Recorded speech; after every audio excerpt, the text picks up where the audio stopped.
Ninth class science. तो देखो, अब तक हमने सॉल्यूशन के बारे में खूब बातें जानी, सॉल्यूशन पढ़ा, उसके बारे में हमने कंसंट्रेटेड सॉल्यूशन पढ़ा, कंसंट्रेशन पढ़ा, सैचुरेटेड, सुपर सैचुरेटेड, अनसैचुरेटेड, सारी बातें हमने कर ली सॉल्यूशन के बारे में। और अब ये बात तुम सभी को याद हो जानी चाहिए कि जो सॉल्यूशन होता है हमारा, वो सॉल्यूशन कैसा मिक्सचर होता है हमारा, होमोजीनियस मिक्सचर को ही क्या बोला जाता है, सॉल्यूशन। और सॉल्यूशन को ही क्या बोला जाता है, होमोजीनियस। होमोजीनियस मिक्सचर को ही क्या बोला जाता है, सॉल्यूशन। और सॉल्यूशन का मतलब होमोजीनियस, होमोजीनियस का मतलब सॉल्यूशन। तो अब बात हो गई है खत्म सॉल्यूशन की, अब बात हो गई है खत्म होमोजीनियस की, अब बात है हेट्रोजीनियस की। अब हमारे सामने सवाल है कि अगर सॉल्यूशन को होमोजीनियस और होमोजीनियस को सॉल्यूशन बोलते हैं तो हेट्रोजीनियस को क्या बोलते हैं। अब पहले बोर्ड पर देखो, तुम्हें मालूम है ना, अभी हमारे पास एक मिक्सचर और बाकी है जिसका नाम है हेट्रोजीनियस मिक्सचर। जिसका क्या नाम है, हेट्रोजीनियस मिक्सचर। मैं तुम्हें दो तरह के हेट्रोजीनियस मिक्सचर दिखाऊंगा, बोर्ड पे देखना और तसल्ली से सोचना कि दोनों के अंदर क्या फर्क है। बोर्ड पे देखो, मैंने मिट्टी, सैंड, रेत होता है ना, रेत, रेत बोलो, मिट्टी बोलो, है ना, कुछ देर के लिए सैंड समझ लो। तुमने सैंड को किस में मिला दिया, पानी में। तुमने मिट्टी को किस में घोलने की कोशिश करी, भाई दिमाग तो है नहीं तुम्हारे अंदर।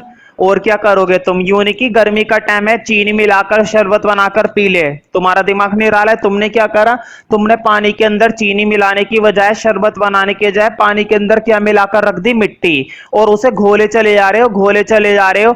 गिलास के अंदर घोल रहे थे, मम्मी दूसरे कमरे में बैठी हुई थी, लेकिन जैसी मम्मी की आवाज आई तुम छोड़कर भग गए। भाई कुटाई हो जाएगी अगर नहीं भागे, तो वही मिट्टी का पानी तुम्हारे मुंह पे डाल देंगी तुम्हारी मम्मी, इसलिए तुम छोड़कर भग गए तुरंत, और वो मिट्टी का पानी वहीं पर रखा रह गया। ध्यान रखना, ये बात मैं पूछूंगा। तुम मिट्टी को किसमें घोल रहे थे, पानी में, और छोड़कर भाग गए, और वो पानी वहीं पर रखा रह गया कांच के गिलास में। अब जरा इधर आ जाओ, इधर तुम और भी निराला काम कर रहे थे। इधर तुमने मिल्क यानी कि दूध को किसमें मिला रखा है, पानी के अंदर। मुझे बताओ, जैसी पानी के अंदर दूध मिलाते हो, जैसी पानी के अंदर तुम दूध की एक बूंद या दो बूंद या 5 बूंद या फिर आधा ग्लास दूध मिला दिया, पानी के अंदर आधा ग्लास क्या डाल दिया, दूध डालते के जैसे तुम डालोगे तुरंत चेंज आ जाएगा ना, पानी में कलर बदल जाएगा। तुरंत पानी में क्या चेंज आ जाएगा, कलर बदल जाएगा। ये भी हेट्रोजीनियस मिक्सचर है क्योंकि कंपोजिशन बदल गई। ये भी हेट्रोजीनियस मिक्सचर है क्योंकि कंपोजिशन बदल गई। अब तुम सोच रहे होंगे दोनों के दोनों हेट्रो हैं, दोनों के दोनों हेट्रो हैं, लेकिन क्या फर्क है दोनों में। फिर भी दोनों की खासियत है कि कंपोजिशन बदल रही है। मिट्टी डालते के साथ ही पानी दिखने में वैसा नहीं रहा, दूध डालते के साथ ही पानी दिखने में वैसा नहीं रहा। एक एग्जांपल और ले लो, तुमने चौक होती है ना भाई, ब्लैक बोर्ड पर चलाई जाती है चौक, बच्चों को तो खूब मालूम होती है, कुछ बच्चे खा जाते हैं निकाल कर, है ना। तुमने उस चौक का चूरा करा और वो चौक का चूरा किस में मिला दिया, पानी में। वो होती है ना इंक, पहले इंक वाले पेन आते थे, तुमने क्या करा, इंक की एक बूंद, इंक की एक बूंद किस में मिला दी, पानी में। समझ रहे हो ना। लो, मैंने एक और एग्जांपल लिख दिया। अब भी मैं ये बोलूंगा कि दोनों के दोनों कौन से मिक्सचर हैं, अब भी मैं यही बोलूंगा कि दोनों के दोनों हेट्रोजीनियस मिक्सचर है, लेकिन फिर भी फर्क है। फिर भी क्या है, फर्क है। तो क्वेश्चन ये है कि वो क्या फर्क है, क्वेश्चन हमारे सामने ये है कि वो फर्क क्या है। देखो अब जरा, मुझे बताओ, मैंने क्या बोला था, छोड़कर भाग गए थे तुम, पानी के अंदर मिट्टी घोल रहे थे, दूसरे कमरे में से तुम्हारी मम्मी की आवाज आई और तुम छोड़कर भाग गए, चौक भी घोलकर भाग गए। 1 घंटे बाद आए, तुमने देखा कि मम्मी तो है नहीं आसपास, अब तुम घर पर वापस आए, ये भी छोड़कर भाग गए थे। ध्यान रखो, पानी के अंदर दूध मिलाया था, पानी के अंदर इंक मिलाई थी, पानी के अंदर मिट्टी मिलाई थी, पानी के अंदर चौक मिलाए थे। चारों के चारों एग्जाम्पल, कितने एग्जाम्पल लिख रखे हैं? 1 2 3 4, है ना? चारों के चारों एग्जाम्पल हेट्रो के। अब ध्यान से सुनो मेरी बात को, आंखों से देखो और कानों से सुनो, कुछ भी लिखना नहीं है, केवल दिमाग खोलकर सुनना है। ध्यान से सुनना। तुम छोड़कर भाग गए थे ना, 1 घंटे बाद आए, 1 घंटे बाद। तुमने देखा मम्मी तो है नहीं, वरना कुटाई कर देती मम्मी तुम्हारी। तुम कमरे में वापस आए, तुमने कमरे में वापस आकर देखा, तुमने कमरे में वापस आकर इन दोनों ग्लास को देखा। एक उस ग्लास को देखा जिसके अंदर मिल्क या इंक थी, एक उस ग्लास को देखा जिसके अंदर मिट्टी या चौक थी। मुझे बताओ, जब तुमने 1 घंटे बाद देखा तो तुम क्या देखोगे कि पानी के अंदर मिट्टी के जो पार्टिकल्स थे, पानी के अंदर मिट्टी के पार्टिकल्स नीचे बैठे हुए दिखाई देंगे ना? पानी के अंदर मिट्टी जो है नीचे बैठ जाएगी। पानी के अंदर चौक के जो टुकड़े होते हैं, छोटे छोटे जो क्रिस्टल्स होते हैं चौक के, वो चौक के छोटे छोटे टुकड़े उसके नीचे तुम्हें क्या दिखाई देंगे? बैठे हुए दिखाई देंगे। तुमने देखा कि यार इसके अंदर तो पार्टिकल्स बैठ गए, ये कैसे हुआ? मुझे बताओ, क्या सारी की सारी मिट्टी बैठ जाती है? नहीं, सारी मिट्टी तो खैर नहीं बैठती, लेकिन पार्टिकल्स बैठे हुए दिखाई जरूर देंगे। और ध्यान से सुनो, अब तुमने इधर देखा, मुझे बताओ क्या पानी के अंदर दूध बैठा हुआ दिखाई देता है नीचे? क्या पानी के अंदर रंग बैठा हुआ दिखाई देता है नीचे? फर्क समझ में आया? ये वो हेट्रोजीनियस मिक्सचर है जिसके पार्टिकल्स नीचे बैठे हुए दिखाई दे जाएंगे। ये वो हेट्रोजीनियस मिक्सचर है जिसके नीचे बैठे हुए पार्टिकल्स दिखाई नहीं देंगे। अब दूसरा डिफरेंस सुनो, ध्यान से सुनो, बहुत ही इंटरेस्टिंग और बहुत ही मजेदार है। देखो, यहां पर तो तुम्हें पार्टिकल्स बैठे हुए दिखाई देगा, यहां पर पार्टिकल्स बैठे हुए दिखाई नहीं दिए।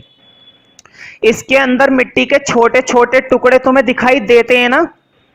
इसके अंदर मिट्टी के छोटे छोटे टुकड़े तुम्हें दिखाई देते हैं। क्या इसके अंदर दूध के और इंक के छोटे छोटे टुकड़े दिखाई देते हैं? नहीं देते। इसका मतलब ये हुआ, यहां पर जो साइज होता है वो ज्यादा छोटा होता है और यहां पर जो साइज होता है वो थोड़ा सा बड़ा होता है। एक एग्जांपल और सुनो, एक डिफरेंस बस लास्ट सुन लो। देखो, तुम मिट्टी के पानी को फिल्टर पेपर में छानने की कोशिश करोगे, देखा है ना फिल्टर पेपर कैसा होता है? पतला सा कागज होता है, जैसे छलनी होती है ना घर पे चाय छानने की, बिल्कुल उसी तरह से। फर्क इतना है कि चाय छानने की छलनी थोड़ी मोटी मोटे छेदों की होती है और फिल्टर पेपर बहुत ही बारीक होता है। जब तुम फिल्टर पेपर में से मिट्टी का पानी या चौक का पानी छानोगे तो बताओ, मिट्टी के पार्टिकल्स ऊपर रुक जाएंगे ना? मिट्टी अलग हो जाएगी, पानी अलग हो जाएगा। इसका मतलब ये हुआ कि इनको सेपरेट कर सकते हैं। क्या दूध को पानी में छानने पर दूध अलग हो जाएगा? नहीं होएगा। क्या रंग को पानी में छानने पर रंग अलग हो जाएगा? नहीं होएगा। ध्यान से सुनो, ये वाला हेट्रोजीनियस मिक्सचर कहलाता है कोलाइडल सॉल्यूशन और ये वाला हेट्रोजीनियस मिक्सचर कहलाता है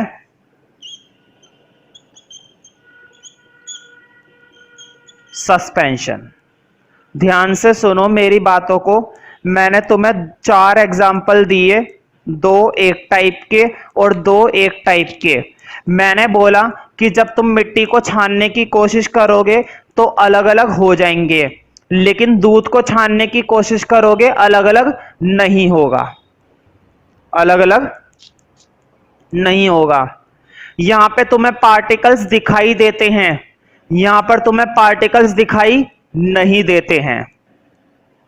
इसके पार्टिकल्स कुछ देर बाद बैठ जाते हैं, इसके पार्टिकल्स नीचे नहीं बैठते हैं। और एक टॉपिक और आएगा, Tyndall effect.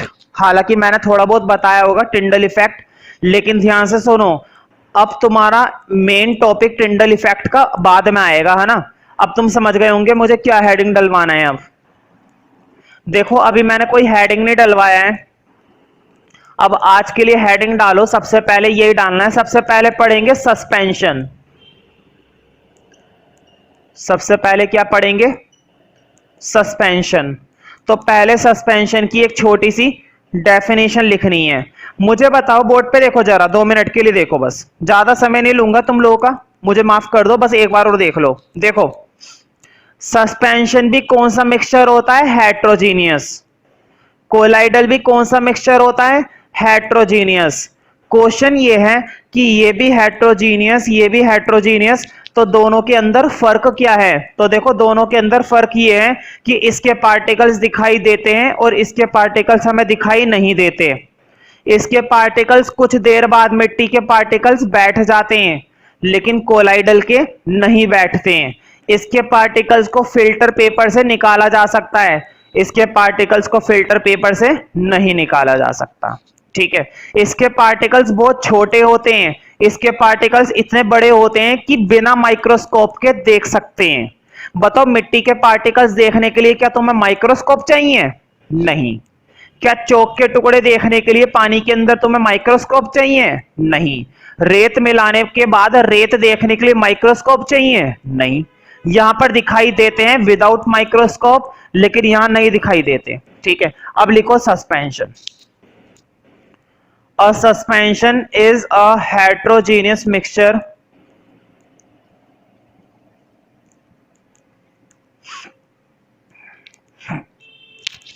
A suspension is a heterogeneous mixture in which the solute particles a suspension is a heterogeneous mixture in which the solute particles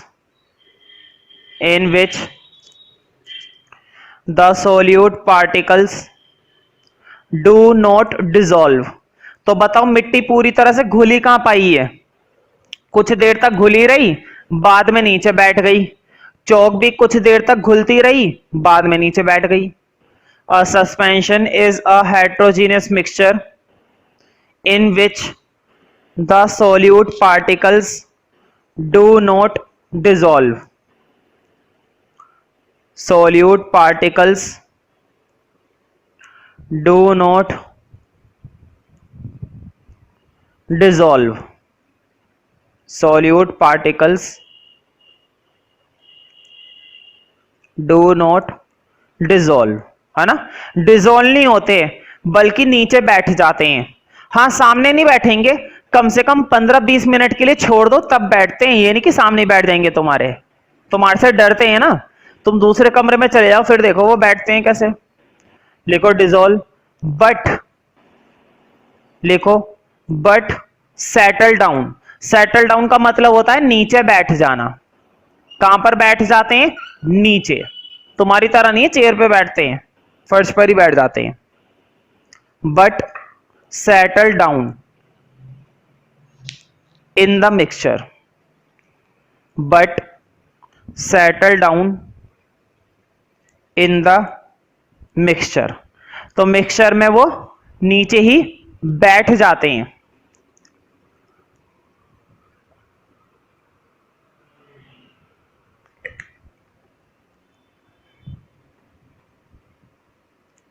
but settle down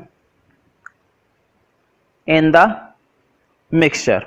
ठीक है, कुछ एग्जाम्पल लिखवा दूं?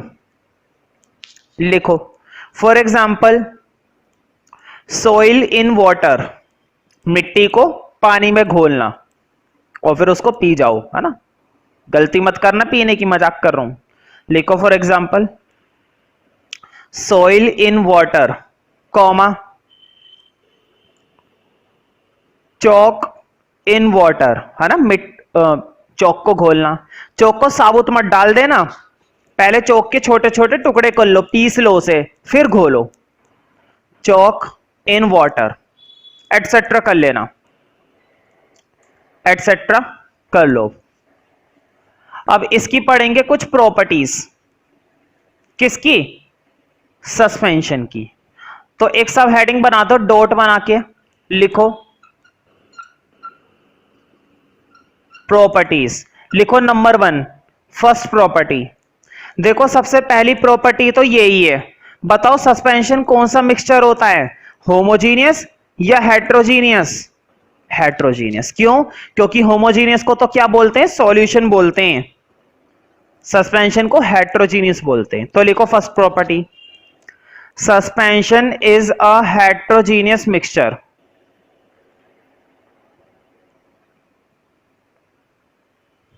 सस्पेंशन इज अ हेट्रोजीनियस, कहते नहीं तुम genius हो, लेकिन तुम नहीं हो।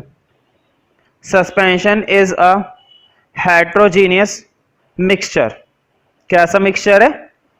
हेट्रोजीनियस। ठीक है, मुझे बताओ मिट्टी के पार्टिकल्स दिखाई देते हैं ना सस्पेंशन के अंदर, क्या तुम्हें पार्टिकल्स बिना माइक्रोस्कोप के दिखाई देते हैं या नहीं देते हैं? बोलो,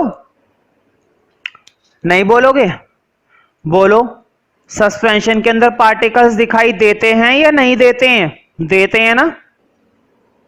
लिखो नंबर 2, दूसरी property.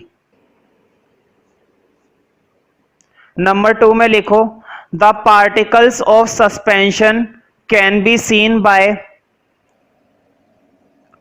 The particles of suspension can be seen by naked eyes. Board पे लिखा हुआ है नेक्ड, नेक्ड आईज। नेक्ड का मतलब होता है खुली आंखें, हम इनको अपनी खुली आंखों से देख सकते हैं। वैसे तो हर कोई खुली आंखों से ही देखता है, बंद आंखों से कौन देखता है ना? ये तो मजाक वाली बात हो गई ना, लेकिन लिखना ये है naked. The particles of suspension can be seen by, seen लिख लिया ना, सीन का मतलब देखने वाला, ये the particles of suspension can be seen by naked eyes. Naked eyes का मतलब खुली आंखें, नेक्ड आईज। ठीक है, मुझे बताओ तुम मिक्सचर को घोलकर भाग गए थे क्योंकि मम्मी आ गई थी, लेकिन 1 घंटे बाद तुमने ये देखा ना कि उसके पार्टिकल्स नीचे बैठ गए थे। इसका मतलब ये हुआ कि सस्पेंशन के पार्टिकल्स नीचे बैठ जाते हैं, लेकिन सामने नहीं, कुछ देर बाद। ठीक है, तीसरी प्रॉपर्टी लिखो, फिर लिखो third property, the solute particles settle down. Settle down मैंने पहले बताया था स्पेलिंग, SETTLE, सेटल डाउन, नीचे बैठना। सिट डाउन भी बोलते हैं, लेकिन सिट डाउन मत लिख देना। The solute particles settle down, the solute particles settle down in suspension, in suspension. ऐसा तब होता है जब तुम कुछ देर के लिए बिना हिलाए डुलाए उस कंटेनर को एक तरफ रख देते हो, बिना हिलाए डुलाए। ध्यान रखना, उसे तुम्हें डिस्टर्ब नहीं करना है, अगर तुमने उसे हिला दिया फिर नहीं बैठेंगे। The solute particles settle down in suspension when it left. Left का मतलब होता है छोड़ देना, जब हम उसको बिना हिलाए डुलाए छोड़ देते हैं। बोर्ड पे लिखा हुआ है when it left undisturbed, spelling board पे लिखी हुई है, when it left undisturbed. Undisturbed का मतलब होता है बिना हिलाए डुलाए, बिना उसे छेड़खानी करे हुए एक तरफ छोड़ दिया। The solute particle settle down in suspension, in suspension when it left undisturbed, when it left undisturbed मतलब जब हम इसको बिना हिलाए डुलाए छोड़ देते हैं। when it left undisturbed, when it left undisturbed। ठीक है, और मुझे बताओ इसको फिल्टर करके अलग किया जा सकता है ना, छान कर मिट्टी को अलग कर सकते हैं। मैं ये नहीं कह रहा कि पानी बिल्कुल साफ हो जाएगा, इस बात का ध्यान रखना। मैं पानी को पूरी तरह से साफ करने की बात नहीं कर रहा हूं, मैं बात कर रहा हूं सिर्फ पार्टिकल्स को अलग करने की, कि अलग हो सकते हैं या नहीं हो सकते हैं। मैं पानी को साफ करने की बात नहीं कर रहा हूं कि पानी बिल्कुल साफ हो जाएगा, बिल्कुल मिट्टी अलग हो जाएगी, नहीं। बिल्कुल मिट्टी तो केमिकली ही अलग होगी, मशीनों से अलग होगी, लेकिन मिट्टी के पार्टिकल्स थोड़े बहुत तो अलग हो जाएंगे ना, वो चीज मैं कह रहा हूं। कभी तुम सोचो कि मिट्टी के पार्टिकल्स पूरी तरह से तो अलग हुए नहीं, थोड़े बहुत की बात हो रही है। ये नहीं कि पानी शुद्ध हो जाएगा, प्योर बन जाएगा, है ना। प्योर बनाने की बात नहीं हो रही।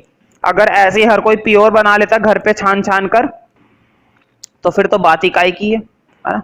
लास्ट प्रॉपर्टी लिखो, the solute particles can be separated from the solute particles can be separated from mixture. The solute particles can be separated. Separate की स्पेलिंग लिखनी आनी चाहिए तुम्हें, इस चैप्टर में कई बार आ चुकी है सेपरेट की स्पेलिंग। तो can be separated from mixture by the process of filtration. हाँ, फिल्ट्रेशन की स्पेलिंग भी आनी चाहिए, वैसे मैं बोल दूंगा। By the process of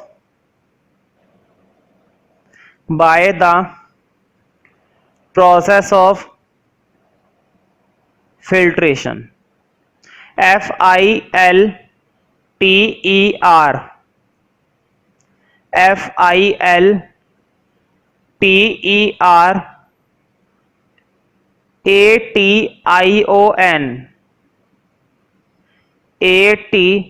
ATION, filtration, by the process of filtration. तो बताओ, ये वो मिक्सचर होता है जिसके पार्टिकल्स बैठ जाते हैं कुछ देर के बाद, ऐसा नहीं सामने ही बैठ जाएंगे, इतनी हिम्मत नहीं है पार्टिकल्स की कि तुम्हारे सामने बैठ जाएं।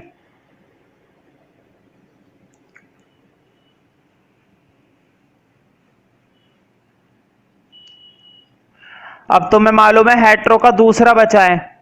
मैंने बताया था हेट्रो में भी दो तरह के होते हैं, कुछ पार्टिकल्स बैठ जाते हैं, कुछ पार्टिकल्स नहीं बैठते हैं, कुछ दिखाई देते हैं, कुछ नहीं दिखाई देते हैं। जो नहीं दिखाई देते उनको क्या बोला जाता है? कोलाइडल। कौन सा सॉल्यूशन? बिल्कुल ठीक, कोलाइडल। हेडिंग डालो,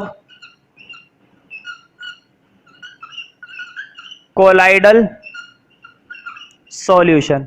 तुम ये मत सोचना कि एक सॉल्यूशन तो मैंने पहले भी पढ़ाया था, ध्यान से सुनो। वो सॉल्यूशन तो होमोजीनियस का, ये सॉल्यूशन किसका है? हेट्रोजीनियस का।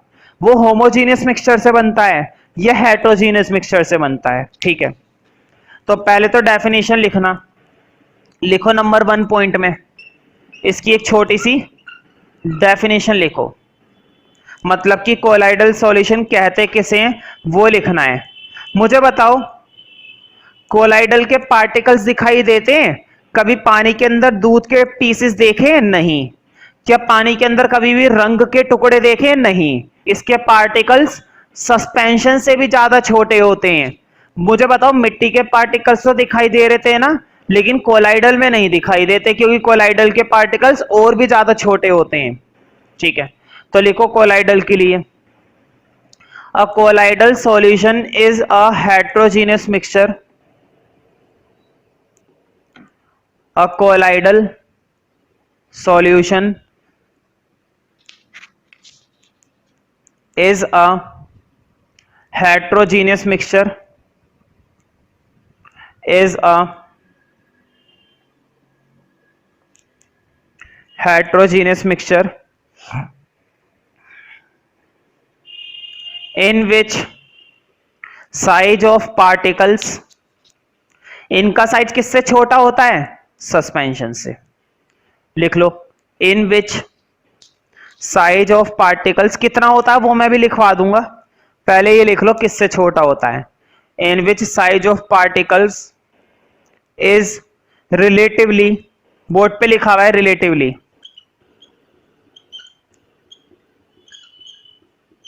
Size of particles relatively smaller, size of particles relatively smaller as compare to suspension.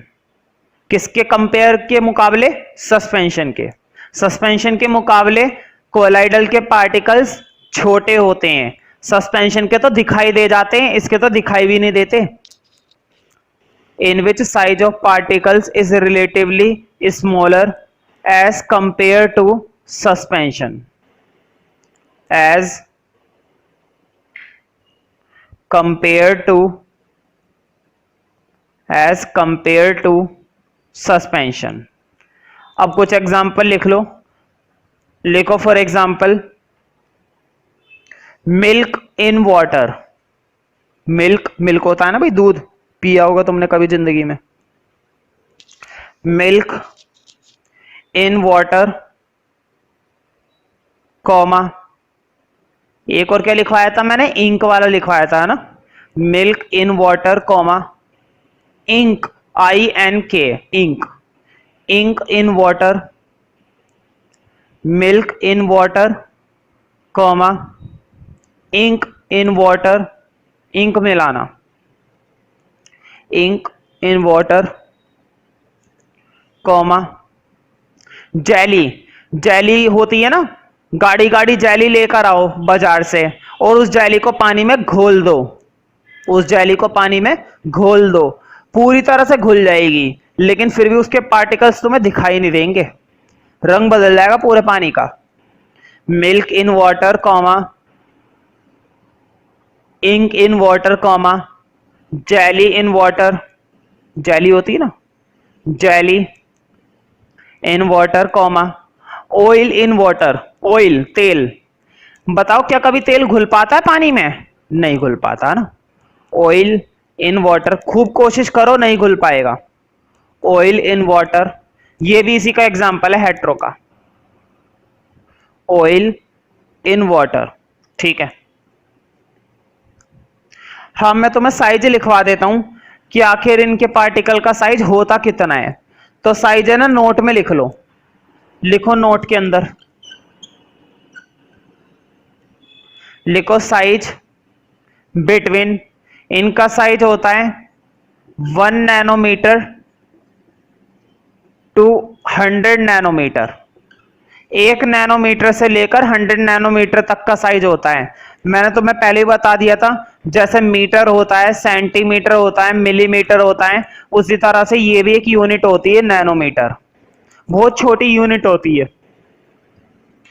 तो लिख लो नोट के अंदर, size between 1 nanometre to 100 nanometre, size between 1 nanometre to TO to 100 nanometre, 100 nanometre. तो 1 नैनोमीटर से 100 nanometre तक का इनका साइज होता है, 1 नैनोमीटर टू 100 नैनोमीटर। देखो टिंडल इफेक्ट, कोलाइडल सॉल्यूशन की एक खासियत पाई जाती है टिंडल इफेक्ट। मैंने तुम्हें कोलाइडल सॉल्यूशन के बारे में बताया है, लेकिन मैंने तुम्हें टिंडल इफेक्ट नहीं बताया। और ऐसा भी नहीं है कि ये टिंडल इफेक्ट नाम का शब्द पहली बार आ रहा है, मैंने तुम्हें टिंडल इफेक्ट के बारे में पहले हल्का फुल्का बता रखा है। ध्यान से सुनना मेरा एक एग्जाम्पल टिंडल इफेक्ट का।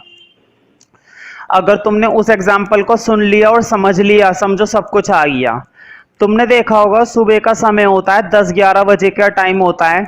मान लो तुम एक कमरे के अंदर बैठे हुए, सुबह के 10-11 बजे हुए, और उस कमरे के अंदर ऑलमोस्ट अंधेरा है। सुबह के समय में 10-11 बजे में गेट वेट बंद हुए हुए, लाइट वगैरह भी बंद हुई हुई है, केवल पंखा चल रहा है, या फिर लाइट इतनी कम है कि ये नहीं कह सकते कि खूब रोशनी है, इतना कह सकते हैं कि दिखाई दे रहा है। उस कमरे के अंदर इतनी रोशनी है कि दिखाई दे रहा है, लेकिन हाँ खूब रोशनी नहीं है ना, कोई दिक्कत नहीं है। तुमने देखा होगा गेट के अंदर कई बार कोई छोटा मोटा छेद होता है, जो गेट लगा हुआ होता है कमरे में या कहीं पर भी, उस गेट में या ऊपर जो विंडो होती है, खिड़की होती है, कहीं पर भी किसी भी तरह का छोटा मोटा क्या होता है, छेद होता है। सपोज मान लो, है ना, या दीवार में भी कई बार होता है ना, कील वगैरह का छेद होता है, इतना छेद है वो आर पार है, मान लो गेट के अंदर से छेद आर पार है, धूप की रोशनी उस छेद के अंदर से अंदर आ रही है, धूप होती है ना, धूप धूप की जो किरणें होती हैं, जो सनलाइट होती है, वो उस छेद के अंदर से अंदर आ रही है कमरे में। तुमने कभी देखा है कि उस धूप के अंदर डस्ट पार्टिकल्स चमकते हुए दिखाई देते हैं? कभी इस चीज को ऑब्जर्व कराए? और अगर नहीं ऑब्जर्व कराए तो मैं कभी तुम्हें रियल में ऑब्जर्व करवाऊंगा कैसे चमकते हुए दिखाई देते हैं। लेकिन ध्यान से सुनो, जो एग्जाम्पल मैं दे रहा हूं ना, वो एग्जाम्पल अब तक मैं हर साल बच्चों को देता आया हूं और हर एक बच्चे ने ये चीज ऑब्जर्व कर रखी है।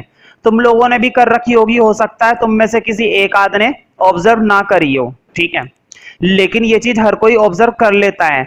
इसका मतलब ये हुआ कि जब सनलाइट आ रही थी तो उस सनलाइट में जो डस्ट के पार्टिकल्स थे वो चमकते हुए दिखाई देते हैं। बोर्ड पे देखना, मान लो ये छोटा सा क्या था, डस्ट पार्टिकल था, सनलाइट आई और इससे टकराई, ये टुकड़ा चमका, सनलाइट आई और इससे टकराई, ये टुकड़ा फिर से चमका, सनलाइट आई और फिर इससे टकराई, फिर से ये टुकड़ा चमका।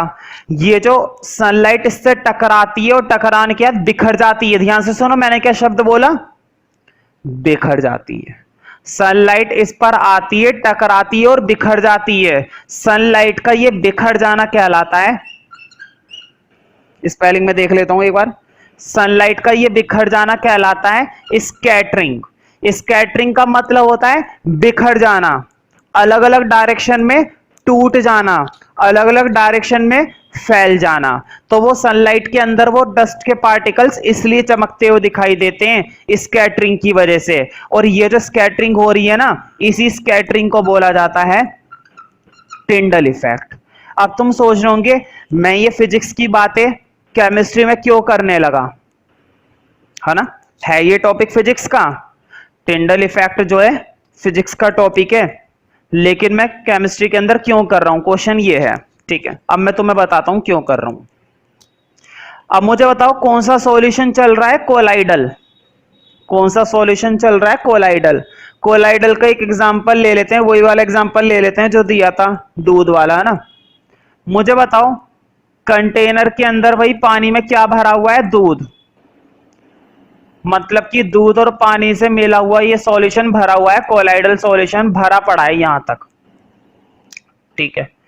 तुमने एक छोटी सी टॉर्च लगाई, छोटी सी टॉर्च इसमें लगाई, मैंने ये एग्जाम्पल पहले भी दिया है मुझे मालूम है, लेकिन मैंने पहले ये एग्जाम्पल दिया था सॉल्यूशन में। मैंने बताया था वहां पर लाइट आर पार हो जाएगी, आर पार, यहां से निकलती हुई तुम्हें बीच में से निकलती हुई दिखाई देगी, बीच में से निकलती हुई।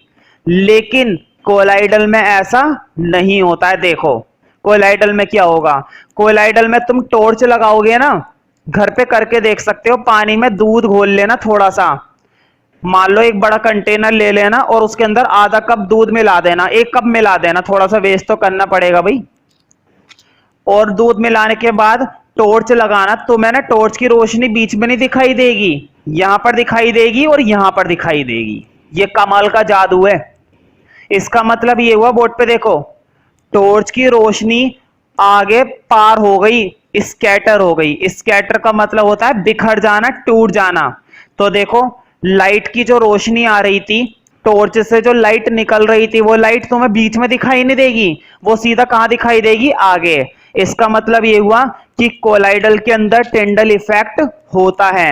और तुम्हें याद होगा, अगर किसी बच्चे को याद है, मैंने सॉल्यूशन में पढ़ाया था कि वहां पर टिंडल इफेक्ट नहीं होता है। देखो सॉल्यूशन में भी टिंडल इफेक्ट नहीं होता। इससे पहले क्या पढ़ाया था, सस्पेंशन, सस्पेंशन में भी टिंडल इफेक्ट नहीं होता, लेकिन कोलाइडल सॉल्यूशन में टिंडल इफेक्ट होता है। टिंडल इफेक्ट उसे कहते हैं जब हम किसी के अंदर लाइट पास कर रहे हैं और उस लाइट के अंदर क्या लग जाता है, ब्रेक, वो लाइट टूट जाती है बीच में से। अब तुम देखो लाइट बीच में से टूट गई और फिर आगे फैलने लगी, वो लाइट बीच में से टूट गई। तो एक काम करो, मैंने नोट में तुम्हें साइज लिखवाया है नंबर 1 पॉइंट में, अब नोट के अंदर ही नंबर 2 लिखो कि टिंडल इफेक्ट क्या चीज है। स्पेलिंग बोर्ड पे देख लेना, टिंडल इफेक्ट की? पहले स्पेलिंग लिख लो टिंडल इफेक्ट की, अब लिखो डेफिनेशन।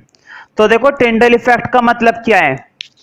टिंडल इफेक्ट का मतलब है जब लाइट बीच में से टूट जाती है। टिंडल इफेक्ट का मतलब है जब लाइट बीच में से ब्रेक हो जाती है। टिंडल इफेक्ट का मतलब है जब लाइट फैलने लगती है। ठीक है, तो लिखो the scattering of light. Scattering की स्पेलिंग लिख देता हूं क्योंकि मैंने रफ कर दी है, पहले लिखी थी।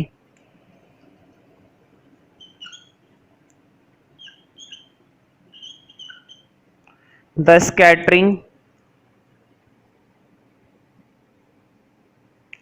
Scattering of light by colloidal particles. Colloidal भी मैं बोर्ड पे लिख देता हूं,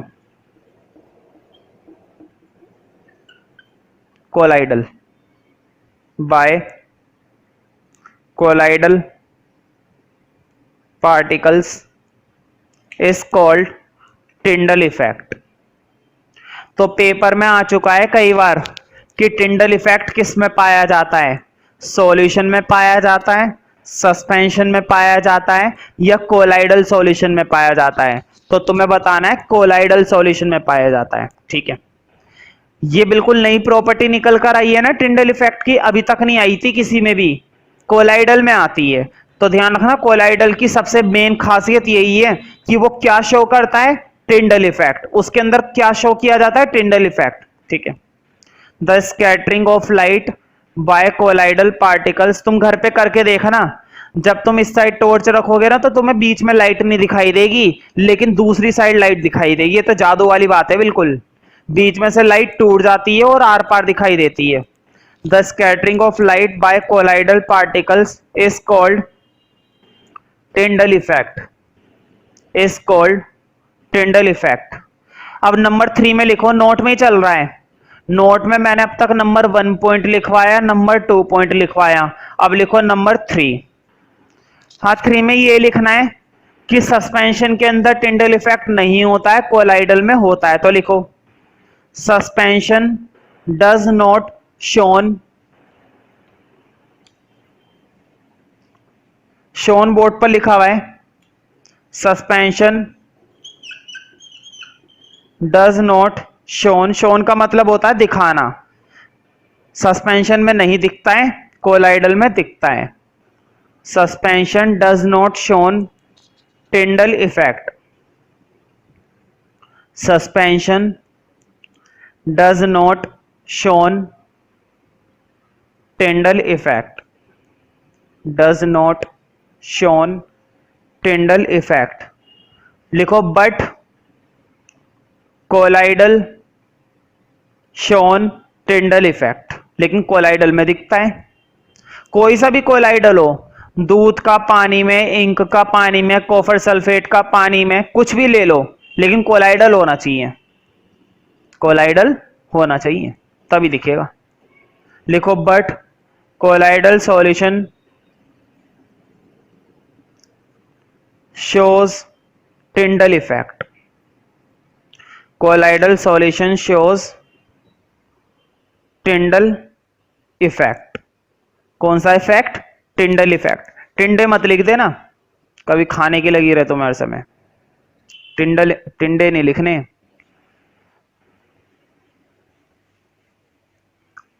अब करेंगे इसकी कुछ प्रॉपर्टीज। तो एक सब हेडिंग बना दो डॉट बना के, लिखो प्रॉपर्टीज। नंबर 1 प्रॉपर्टी, पहली प्रॉपर्टी लिखो भाई। फर्स्ट प्रॉपर्टी तो मैं मालूम ही है कि कोलाइडल सॉल्यूशन हमारा क्या होता है, होमोजीनियस या हेट्रोजीनियस? कोलाइडल सॉल्यूशन हमारा होता है होमोजीनियस, नहीं हेट्रोजीनियस। कौन सा होता है? हेट्रोजीनियस। ठीक है, तो लिखो number 1 property, a colloidal solution is a heterogeneous mixture,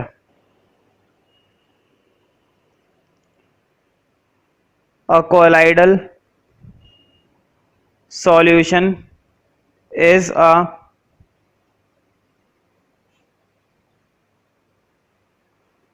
heterogeneous mixture.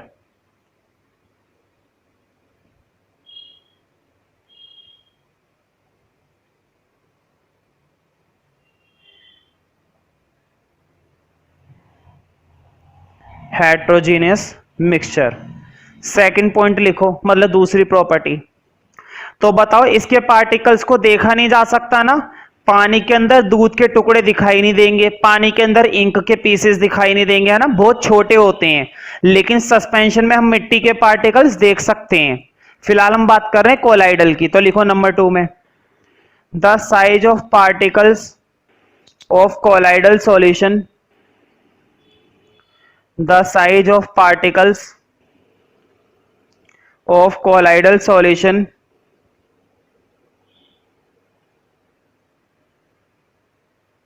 of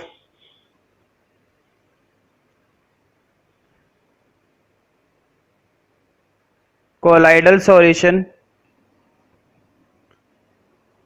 is too small। बहुत छोटे होते हैं, टू का मतलब ये वाला टू, बहुत छोटे, is too small, too small. ठीक है, बताओ अगर दूध को कुछ देर तक 1 घंटे के लिए छोड़ दिया जाए तो क्या दूध के पार्टिकल्स बैठ जाते हैं? नहीं। अगर इंक को कुछ देर तक के लिए छोड़ दिया जाए तो बैठ जाएंगे? नहीं, इसके पार्टिकल्स बैठते ही नहीं है। तुम 1 साल के लिए छोड़ दो तो क्या दूध अलग मिलेगा तुम्हें? नहीं। तो लिखो तीसरे में,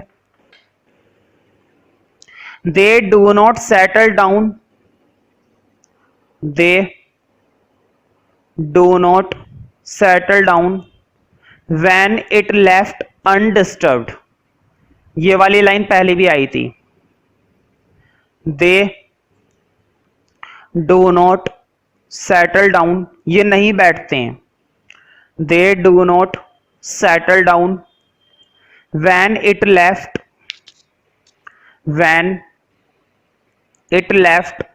undisturbed। बोर्ड पे लिखा हुआ है undisturbed। जब हम बिना छेड़े इसको छोड़ते हैं, when it left undisturbed।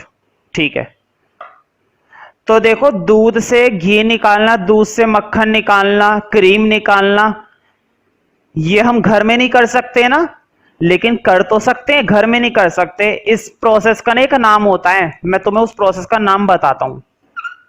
ये होता है सेंट्रीफ्यूगेशन। तो कई बार पेपर में आ चुका है कि दूध के पार्टिकल्स को अलग करने के लिए जिस मेथड को यूज किया जाता है उस मेथड का नाम बताइए। तो तुम्हें बताना है सेंट्रीफ्यूगेशन। अब तुम कहोगे इससे कैसे अलग किया जाता है सर, ये तो बताइए। तो ध्यान से सुनो, ये टॉपिक इस चैप्टर के बाद में आएगा दोबारा से। अभी तो बस एक शब्द आएगा, नाम आएगा इसका, लेकिन इस टॉपिक को समझाने का काम मैं तब करूंगा। अभी तो सिर्फ ये ध्यान रखो, इसका नाम लिख लो चौथी प्रॉपर्टी में। तो फोर्थ प्रॉपर्टी में लिखो, अगर हम दूध के पार्टिकल्स को अलग करना चाहते हैं तो किस मेथड से अलग कर सकते हैं? सेंट्रीफ्यूगेशन से कर सकते हैं। कैसे कर सकते हैं वो मैं तुम्हें तब बताऊंगा जब मैं टॉपिक पढ़ाऊंगा। ठीक है, तो फिलहाल बस लिख लो, लिखो, they can be separate by the process of centrifugation. They can be separate by the process of they can be separate by the process of centrifugation, by the process of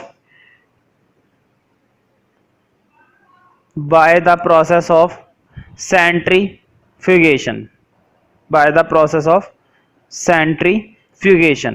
ठीक है, तो हम इस मिक्सचर को इस method से अलग कर सकते हैं।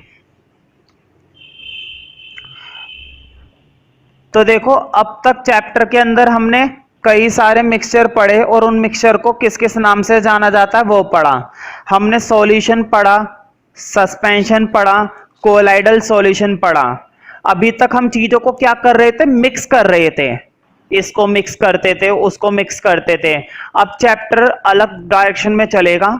अब मिक्सचर वाला टॉपिक पूरी तरह से खत्म हो गया है, अब चलेगा सेपरेशन। अब तक हम चीजों को मिक्स कर रहे थे ना, अब मिक्स चीजों को क्या करना है, सेपरेट करना है, अलग अलग करना है। पानी में से नमक अलग करना है, पानी में से मिट्टी अलग करनी है, दूध में से क्रीम अलग करना है, तेल में से पानी अलग करना है, हवा में से अलग अलग करनी है, सारी की सारी गैसेस, हवा में से डस्ट पार्टिकल अलग करने, पानी में से अल्कोहल अलग करना है। तुम्हारी एनसीईआरटी के अंदर 10-12 मिक्सचर है जिनको अलग करना है। मैं 10-12 के 10-12 सारे पढ़ाऊंगा, बल्कि एक आध एक्स्ट्रा ही पढ़ाऊंगा, ठीक है, आसान है, समझ में आ जाएंगे। यानी कि अभी तक हम कर रहे थे मिक्स, और अब करना है हमें सेपरेट। मिक्स का मतलब होता है मिलाना, और सेपरेट का मतलब होता है अलग करना, ठीक है। सेपरेट का मतलब होता है अलग अलग करना। तो अब तुम चैप्टर का नेक्स्ट हेडिंग डाल सकते हो। हेडिंग बहुत बढ़िया है, लिखो सेपरेटिंग द मिक्सचर्स। अब हम मिक्सचर्स को क्या करेंगे, सेपरेट करेंगे। मिक्सचर्स को क्या करना है, सेपरेट करना है। एक एक करके हम मिक्सचर्स को देखेंगे और फिर उसको कैसे सेपरेट करते हैं वो सीखेंगे। ज्यादा नहीं है, 10-12 सारे हैं पूरी एनसीईआरटी के अंदर मिक्सचर्स, जिन्हें हमें सेपरेट करना सीखना है, और समझ में आ जाएगा। कोई बहुत बड़ी तोप चीज नहीं है, इनको समझने में बहुत ही आसान चीज है।